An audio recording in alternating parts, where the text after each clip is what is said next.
Hello everyone, here's the second part of our chapter 21 homework. Let's start from where we stopped. Number 14, correct? Yeah. A Voltaic cell can be prepared from copper and tin. What is the E-note cell for the cell that forms from the following half reactions? So we are given two half reactions. Okay. E-note cell. Remember the equation for E-note cell is E-note cathode minus the E-node anode. Cathode is where the reduction takes place. Anode is where the oxidation takes place. And we also talk about when you have cell potential, the more positive value would be the cathode, more negative value or less positive value would be the anode. Okay, now we are given two cells. Now let's try to figure out which one is going to be our cathode, which one going to be our anode. Cathode would be the more positive one, which is going to be then 0.34, and anode would be less positive one, 0.13. So then the cathode is 0.34 minus 0.13. So 0.34 minus 0.13, you find out the correct answer. Okay, and then number 15, what is the E-node cell for the cell?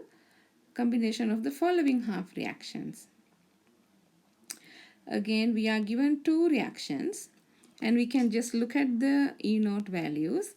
Remember, your cathode would be the more positive one, anode going to be your more negative one or less positive. So your cathode is therefore going to be 0.92, anode negative 0.74. So E-node cell, you use this equation, E-node cathode minus anode. So this is going to be your cathode where the reduction happened, and this is going to be where the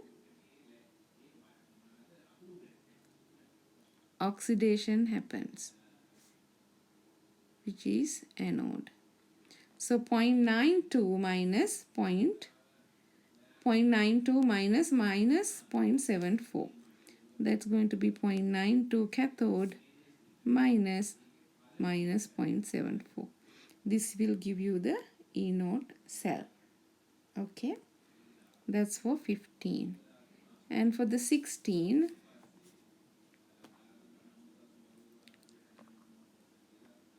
the Voltaic cell made up of cobalt, copper and their ions has E-node cell 0.62. If E-node of the cathode half cell is 0.34, what is the E-node of the anode half cell? Remember, E-node cell equals E-node cathode minus E-node anode. E-node cell is given as 0.62 and E-node cathode is 0.34 minus E-node anode. So which this one you will be able to find out the E-node anode would be 0.62 minus, no, that would be 0.34 minus 0.62.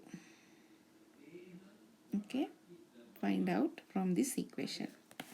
Number 17, examine the following half reactions and select the strongest oxidizing agent among the substances. Strongest oxidizing agent. Oxidizing agent is the one that undergoes reduction. We are looking at the strongest one that undergoes reduction. So that would be, the reduction takes place at the highest positive value. And out of these four values, which one is the highest positive value? 2.42 volts. So this also written as reduction. So then strongest oxidizing agent would be this guy over here. Okay. And then the next one. Examine the following half reactions and select the weakest oxidizing agent. Again, the oxidizing agent is the one that undergoes reduction.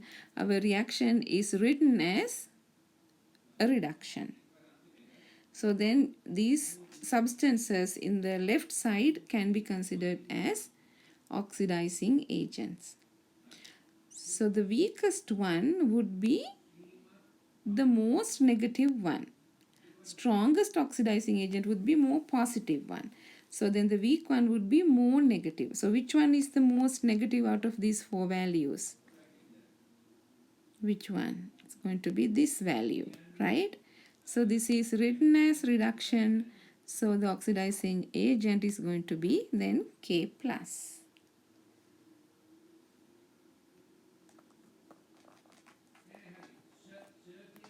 Next one. Examine the following half reactions and select the strongest reducing agent. So the reducing agent is the one that would undergo oxidation. Right? So strongest reducing agent. That would be the most negative one. The most negative one is this guy over here. Reducing agent is the one that would be undergoing oxidation. Now this equation is written as a reduction, right?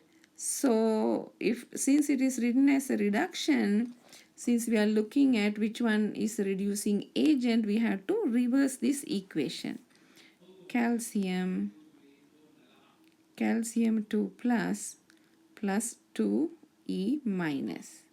Since it's asking the reducing agent, the species that is undergoing oxidation can be found by writing it in the way that the reaction is being oxidized. Calcium undergoes calcium 2 plus. Calcium becomes calcium 2 plus. Calcium undergoes oxidation. So this is going to be therefore reducing agent. Calcium.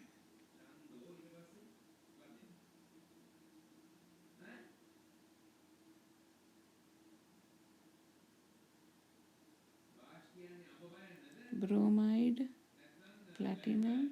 Yeah, there is calcium right there. So you can choose calcium. It took me a while to see calcium was there. Alrighty. Number 20. Consider E0 cell and indicate whether the overall reaction is shown is spontaneous or non-spontaneous. Now we are given an equation which is this one. Now we want to find out as it is written whether the reaction is spontaneous or non-spontaneous.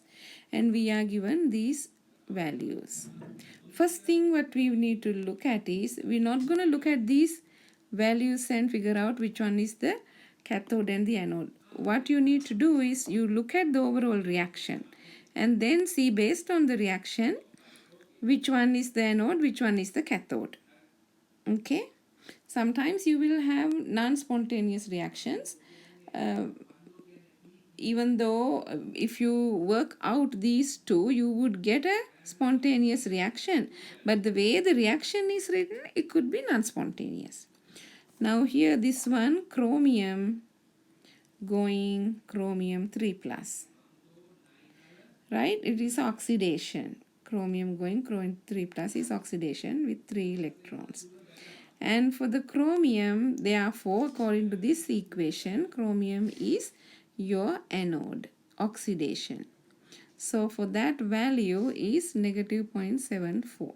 That's going to be your anode, according to the equation. And then the 3I2 goes to 6I minus. 3I2 oxidation number 0. This is oxidation number minus 1. And this, the minus 1 is for 1 iodide and there are 6 iodides, so overall is negative 6. 0 goes to negative 6, number goes down. This is a gain electron, 6 electrons. So this is the reduction. So reduction takes place at cathode. So according to the way the equation is written, cathode is iodine, anode is chromium. So this is cathode. we figured out what's the anode, what's the cathode based on the equation given. Now with that in mind, we try to put our E-note cell. So according to the equation, our cathode is 0.53. Remember the equation is cathode minus anode. 0.53 minus 0.74. So 0.53 minus minus will make it plus 0.74. So when you add the two together, check to see if you are getting a positive value or a negative value. If the E-note cell is positive, that's spontaneous. If the E-note cell is negative, that is non-spontaneous. So this looks like it's positive, find the value, and it is spontaneous since its E-note cell is greater than 0. Okay. Okay, 21. What is the value of the equilibrium constant for the cell reaction below at 25 degrees Celsius? We're going to find out the equilibrium constant. Now for this one, we can use the equation that we have in our PowerPoint slides. Equilibrium constant K and E-note cell. That can be represented by this equation. E-note cell equals 0.0592 over the number of electrons log K. E-note cell is given as 0.30. And this equation, tin 2 plus going to tin, that's 2 electrons different. Iron goes to iron 2 plus, so 2 electrons. So by looking at the equation, you can see there is 2 electrons are transferring. So then the N going to be 2. N equals 2. So 0.0592 divided by 2 would be 0.0296 log K. So you can do, though then the log K would be 0.30, not 0.32. 0.30 you divide by 0.0296, that's log K. So then the K would be inverse log of the value you're gonna get. So you can find the K, equilibrium constant. Okay. Number 22.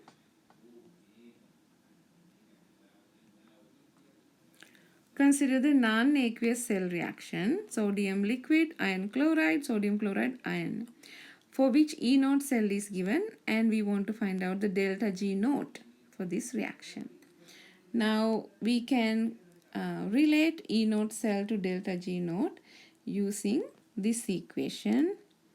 Delta G note equals minus N F E note cell. N is the number of electrons, F is the Faraday constant, E note cell is the E note cell. So then the delta G note and the number of electrons, N, going to be here sodium going to sodium plus 1. Iron oxidation number is plus 2, chloride is minus 1, and iron here is 0.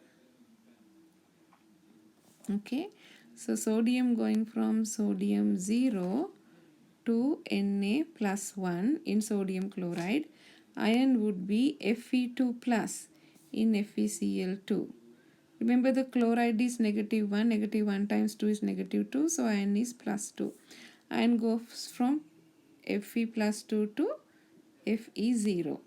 So that is 2 electrons right there. So then this one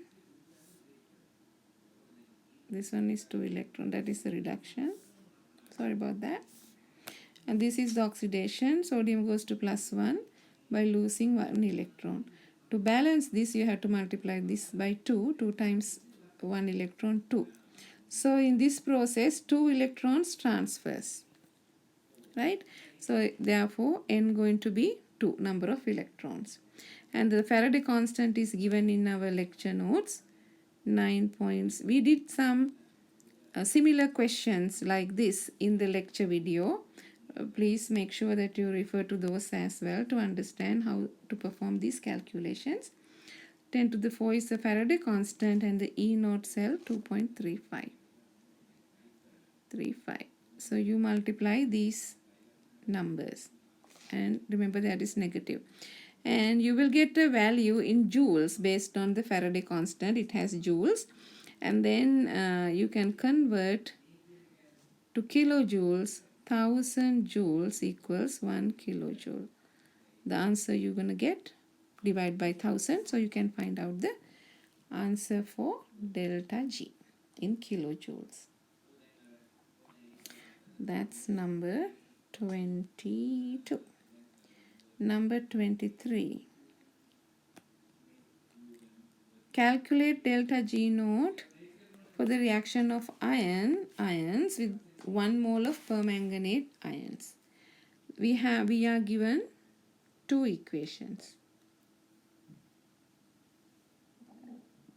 Okay, we're going to calculate delta G naught.